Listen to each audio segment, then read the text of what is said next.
और आपके हमारे बच्चों ने इतना सुंदर कार्यक्रम प्रस्तुत किया।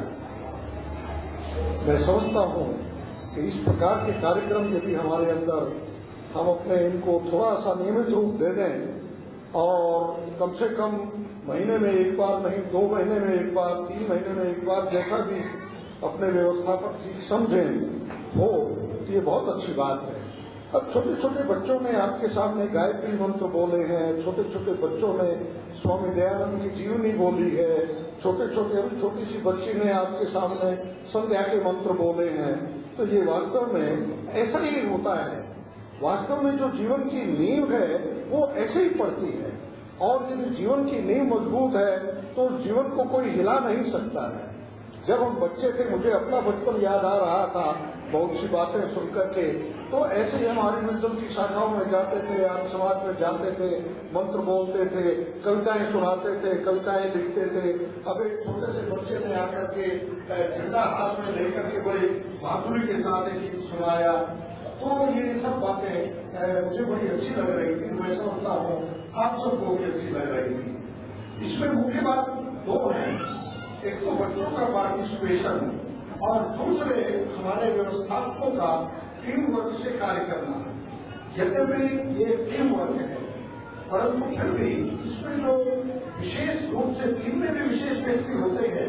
अब हमारी बहन स्वतंत्रता तो आज दिखाई नहीं देती है, वो अध्यक्ष है अपने आर्य समाज की, और मंत्री अपने यहाँ खड़े हुए हैं यशराज जी, और साथ में प्रकाश जी को तो आप हर समय देखते ही हैं।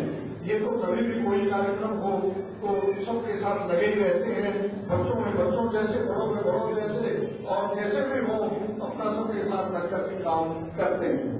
परंतु इस कार्यक्रम में जो हमारी बेटी सरिता अग्रवाल ने जो कुछ कार्यक्रम जो कंडक्ट किया इस कार्यक्रम को, वो वास्तव में मुझे तो लगता नहीं था कि इतनी बढ़िया तरह ये कंडक्ट कर सकती है। बड़ा अच्छा लगा मुझे, जिसका नाम जैसे बोलना चाहिए था और जिसको जैसे बुलवाना चाहिए था और जिसको जैसे आमतौर से सभाओं में, संस्थाओं में इसी प्रकार से कंडक्ट होते हैं कार्यक्रम, मुझे बड़ी प्रसन्नता है। तो विशेष रूप से इन सब अपने कार्यकर्ताओं के साथ साथ विशेष रूप से मैं अपनी बेटी सरिता अग्रवाल को खास तौर से आप लोगों की तरफ से बधाई और शुभकामनाएं देना चाहता हूं। यदि इस दृष्टि से हम देखें तो इनके पर्दे के पीछे जो काम करने वाली हमारी बहन है वो है स्नेह नारायण।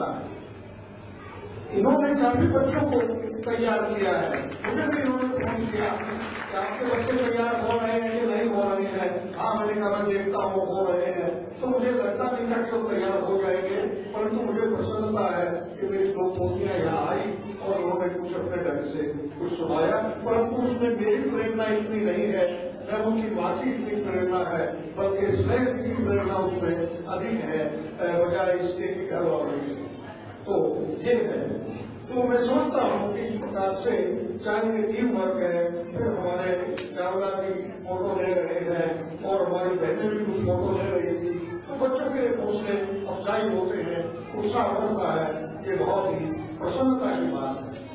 एक 2 बातें मैं थोड़ा आपको बताना चाहूंगा कि आपने सुना एक लड़की ने यहाँ आकर के, एक लड़की ने या शायद लड़की ने गणपति की प्रार्थना की या गणपति के संबंध में कुछ कहा। तो आपका भ्रम दूर कर दूं, आर्य समाज गणपति को, शिव जी को, ब्रह्मा को, विष्णु को, महेश को, राम को, कृष्ण को सबको मानता है। ऐसा नहीं है कि हम कोई गणपति के विरोधी है, देवी के विरोधी है, दुर्गा के विरोधी है, ऐसा कुछ भी नहीं है। हिंदुस्तान के और हिंदुओं का ही हमारा एक अंग है। इस प्रकार से क्रिश्चियनिटी में कैथोलिक और प्रोटेस्टेंट होते हैं, वो इसी प्रकार से मैं आर्य समाज को समझता हूँ। भारत के हिंदुओं में जब एक प्रकार से पोका पंथ चला या अंधविश्वास चला, तो उसको दूर करने के लिए आर्य समाज ने आवाज उठाई। आर्य समाज ने अपना झंडा बुलंद किया और कहा कि नहीं भाई, ये बातें गलत हैं, ये बातें सही हैं। हिंदू धर्म जो है, आर्य धर्म जो है, उसको हम कुछ भी नाम दें, भारतीय धर्म जो है वो इस प्रकार का सबूत है कि वो मानवता का धर्म है, वसुधैव कुटुंबकम का धर्म है, सारे संसार को मानवता का पाठ पढ़ाने वाला धर्म है। वो सीमित नहीं है। तो इसलिए ये जो प्रार्थनाएं हैं, चाहे वो गणपति की हैं, चाहे वो शिव जी की हैं, और ये तो हम अपनी प्रार्थना भी बोलते हैं, बच्चे ने सुनाया संभवाय जय शंकराय जय शिवधराय जय। ये शिव जी और शंकर और सब कौन है?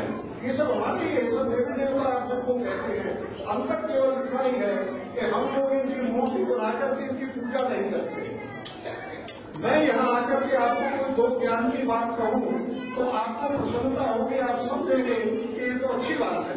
परंतु आप मेरा यहाँ फोटो लगा करके उसकी आरती उतारना शुरू कर देंगे तो मैं आपको क्या ज्ञान की बात बताऊंगा, क्या वो फोटो आपको ज्ञान की बात बताएगा और उससे आपका क्या भला होगा।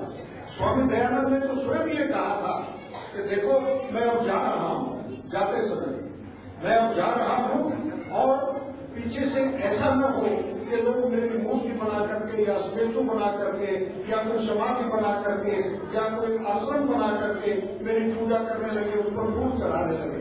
क्योंकि जीवन भर में जिस अंधविश्वास का खंडन करता रहा हूँ, लोग मेरी समाधि पर भी फूल चढ़ाएंगे तो इससे ज्यादा अंधविश्वास क्या होगा।